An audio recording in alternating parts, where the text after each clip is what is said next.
Hello guys, welcome back to the channel. Hope everyone is okay. Thank you very much for tuning in. Really appreciate it. As always, shout out to all the subscribers. Gratitude to anyone new. Welcome along.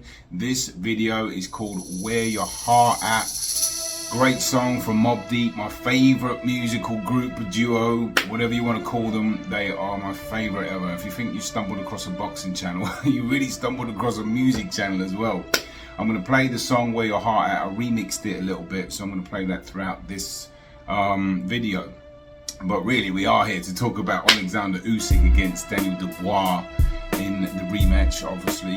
Highly anticipated fight coming this Saturday for Usyk's belts. It's not undisputed, is it? No, I've got to do my research on that. I'm trying to focus more on science now, so I do a lot of time reading about power and speed and the mindset and science, how it can impact scientifically, and I try to bring that through. So we'll start with the mind, which is a massive part of science. Your neurological system to your nervous system, to sending neurons from your brain to make your muscle fibers activate. It's very deep.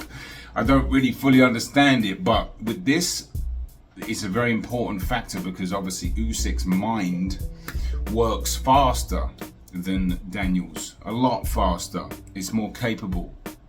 It's like the highest, Intel processing ability that a computer has. If you're going to a Mac store and you ask them for the fastest computer, you're going to get Olexsandr Usyk, basically, if you think of an analogy. And Daniel's, what he makes up, what he has in power and raw strength, really strength and power. He's got definitely physical power, but he can punch too. He's got a bit of both, but he's a very strong man, and his self-belief is extremely high, coming off some great wins. Turned his DNA around, right, after the Usyk fight where he quit again.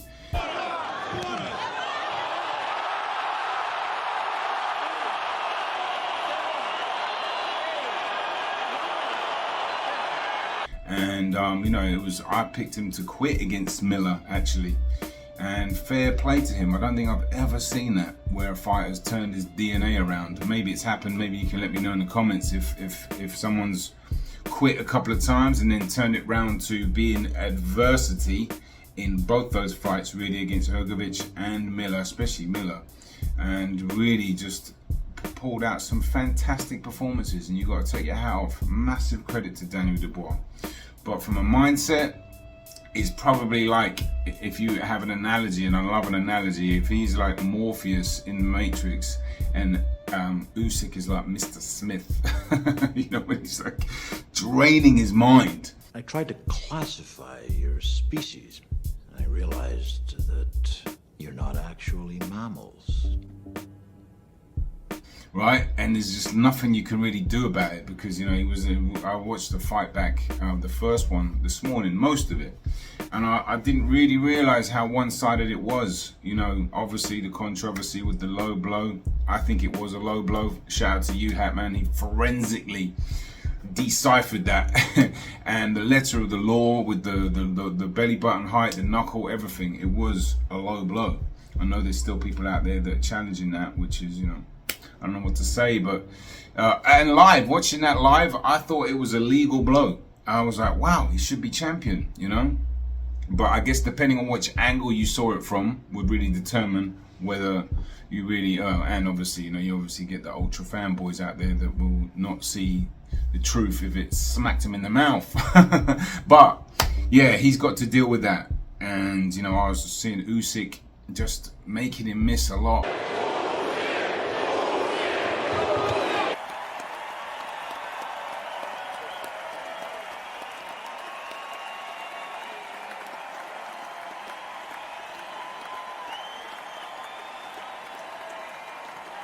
And pushing Daniel back is a massive key. Pushing each other back actually is going to be a huge key.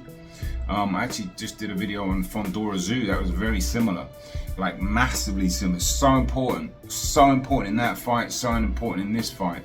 And when Usyk's pushing Daniel back, he's way less effective going backwards. His defense is quite poor. His offense is actually his defense, really, if you think about it, because he's so, imposing, and he's willing to get in there and trade with you. And he's quite a little bit faster on his feet than people might think. And he's got a lot of bravery and a lot of strength and power. And most fighters don't know how to deal with that. And Usyk knows how to deal with that because he's faster at the movement, and Usyk was like, he just can process things a lot quicker, see shots coming, movement. He was making Daniel miss a lot, and it really affected him. And he gets, when Daniel Dubois gets hit with shots, he just reacts so badly. Like, even if it's a short shot, like, he has this look on his face like the world's about to end. And he's got to fix that as a professional fighter. You've got to try to poker face things a little bit more. Not just for the judges, but for you to just mentally get past what just happened, because he gets hit with jabs and he'll just blink his eyes like that. And, he's kind of all over the place with shots, but, he doesn't see them coming. And Usyk was landing some beautiful jabs on Dubois, going actually either over Dubois' hand, with that lead hand battle that southpaws have.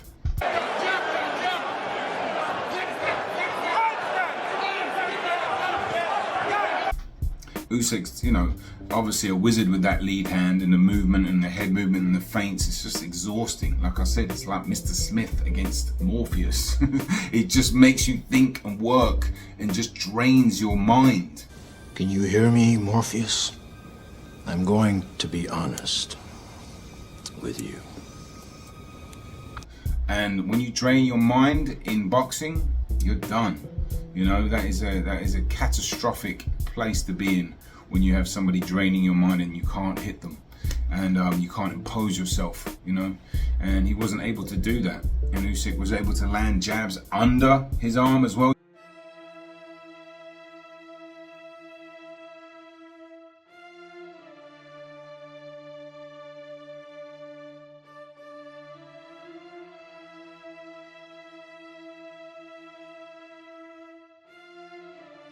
Usually as a southpaw, if you have that dominant over the top, you tend to try to come over the top of a jab or their lead hand, right? But as a southpaw, he was doing both. Jabs to the stomach, jabs over, jabs under. He's getting his foot on the inside, getting his foot on the outside.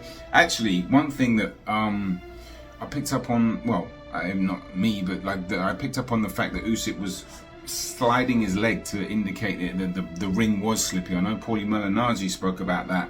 Wonder if that was a factor in that fight, and if it played an even bigger advantage or bigger factor into Usyk. Perhaps people thought he didn't look as good. On the night, the first time I was watching it, I sort of tended to agree a little bit, but after watching it back, no, he was really good in that fight, and he really, I thought he dominated it, really. Great performance from start to finish. And Daniel had a couple of little moments where, he ducked under Usyk's left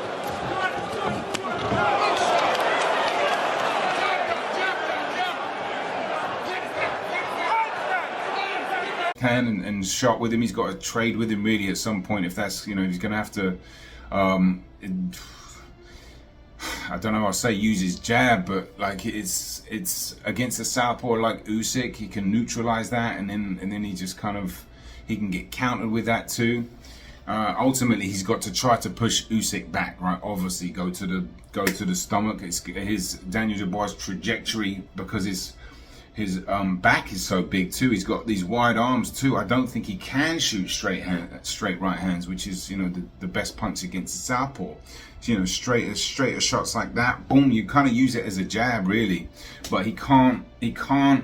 Maybe it's the way his muscles are too, and I don't know.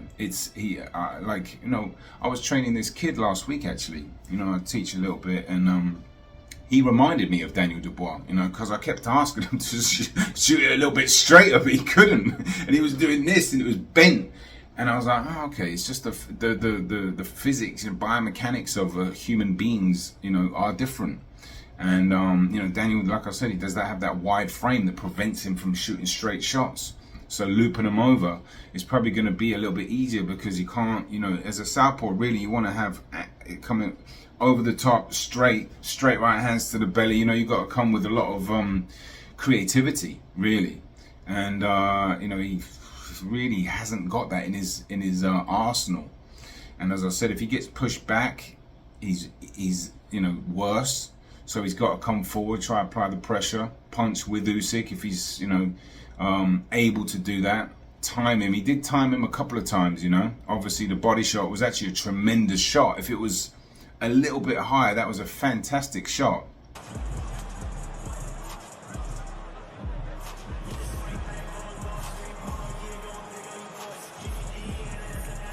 It really was. The technique of that, where he wound that in, and I just made a video yesterday. I think I dropped it last night. Yeah, I did.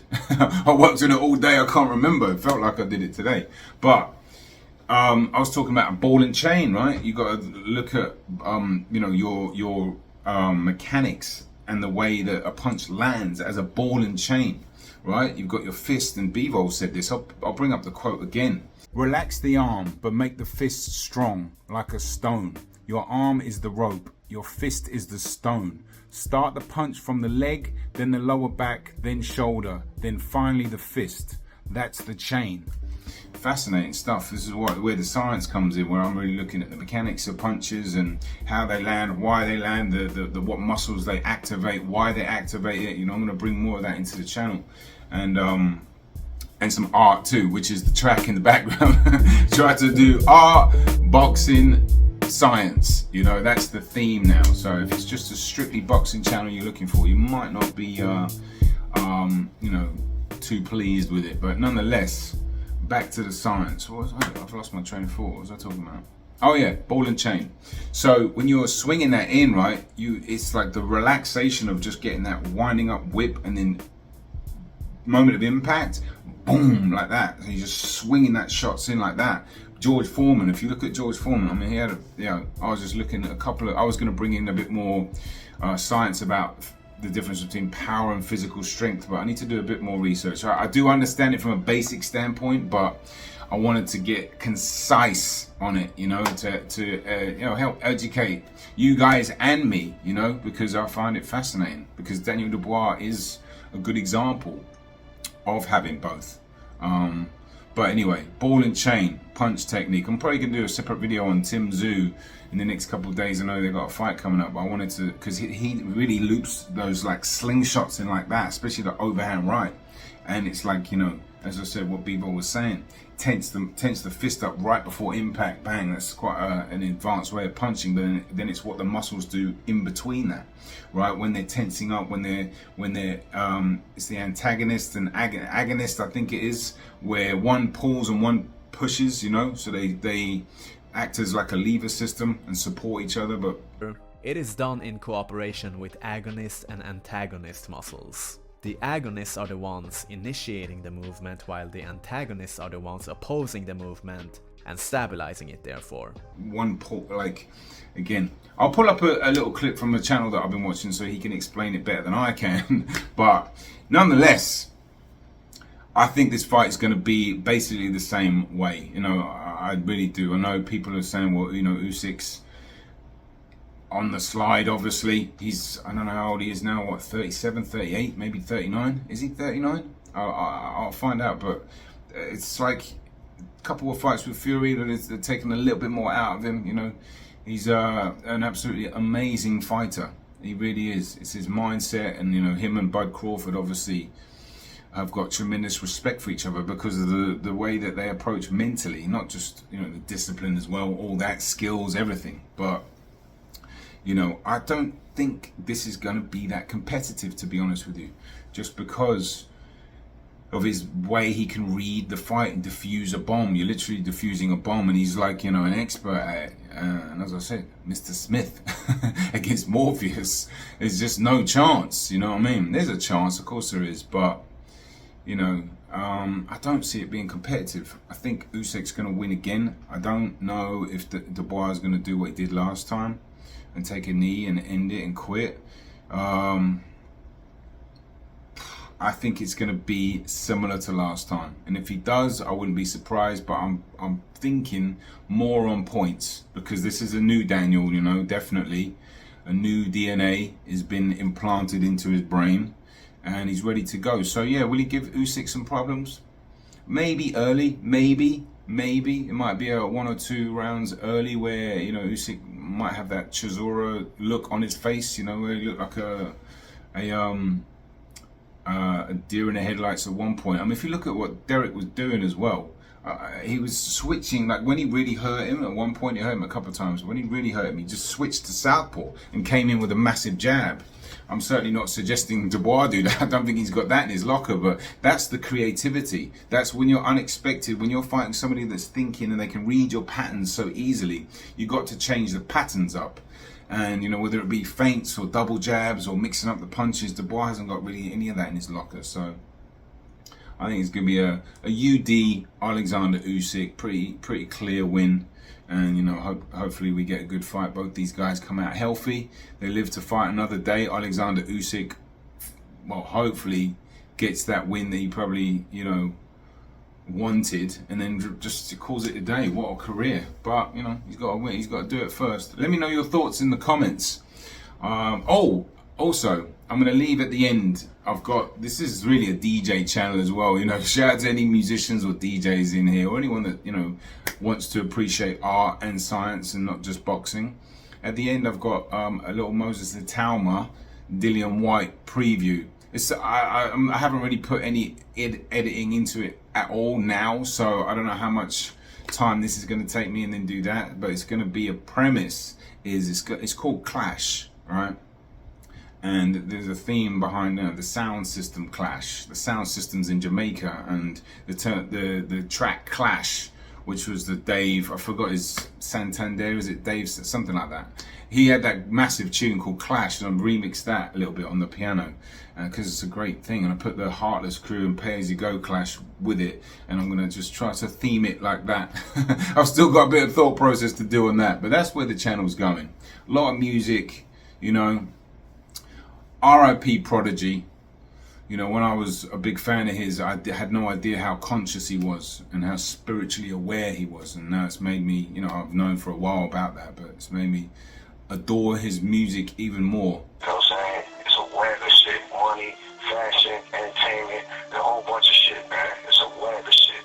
You know what I'm saying? It's a web of shit. It's a tangled web. We all caught up in it. You know what I'm saying?